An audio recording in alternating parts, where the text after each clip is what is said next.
আসসালামাইকুম, সবাই কেমন আছেন? আশা করি সবাই ভালো আছেন। আজকে শীতের সকাল আসে গেছে, কারণ এখন শীত মোটামুটি পড়তেছে। আপনারা জানেন মুরগির জন্য এগুলো ক্ষতিকর, অনেক মুরগি মারা যায়, অনেক রকম মুরগি জীবাণু দেখা যায়। আজকে সারাদিন কী কী করি ওগুলো আপনাদের সাথে শেয়ার করব, আর আমার প্রতিদিনের যেগুলো কাজ করি ওগুলো আপনাদের সাথে একটু তুলে ধরার চেষ্টা করবো। আসুন শুরু করা যাক ব্লগটা। আর আজকে সকালের কাজ হচ্ছে আমার যেগুলো লিটার আছে বালি বালি এগুলো আমি বালি আর মেডি মিক্স করা। আর আপনারা জানেন অনেকজন আছে এগুলো নিয়ে টেনশনে থাকে, এগুলো টেনশনের কোনো কারণ নেই।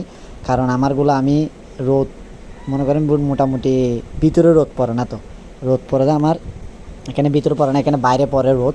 বাইরেরগুলো তো শুকায় কিন্তু ভিতরেরগুলো শুকাতে হবে।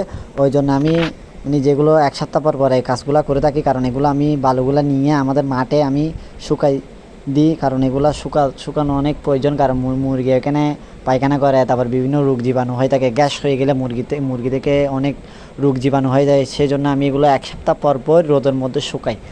আর যদি রোদের মধ্যে বৃষ্টির জন্য শুকাইতে না পারি, তাহলে আমি ওগুলা চেঞ্জ করে দিই অন্য পাশে। এগুলো আমি এখন কাঁধে করে নিয়ে মাঠে চলে আসছি। মাঠে আসি, এখানে দেখছেন আমি এগুলো শুকাই দিয়েছি সুন্দর করে। এগুলো আমি নিজেই লাড়ি দিব, কারণ এগুলো সুন্দর করে হালকা করে পাতলা করে দিলে এগুলো শুকায় একদম কচকুচকে মচমচ হয়ে গেলে তখন আবার বিকালে ডেলে দিব এখানে। আর অনেক কষ্ট আছে এগুলোর মধ্যে, কারণ অনেক পরিশ্রম লাগে।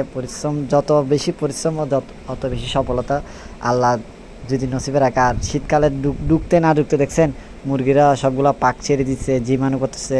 আর এগুলো আলহামদুলিল্লাহ সবগুলো ভালো আছে, দোয়া করবেন। আর অবশ্যই ঠান্ডার জন্য এই ওষুধটা ব্যবহার করতে পারেন। আমি যে ওষুধটা ব্যবহার করি আমি হচ্ছে যে রেসপিটন এটা ব্যবহার করি। আপনারা চাইলে এটা ব্যবহার করতে পারেন। আর অবশ্যই মুরগিকে রোদও দিবেন, বাচ্চা মুরগিগুলোকে অবশ্যই রোদও দিবেন। রোদও দিলে সুস্থ থাকবে, সবল থাকবে, আর রোদ খাওয়াবেন। সবাইকে আসসালামু আলাইকুম।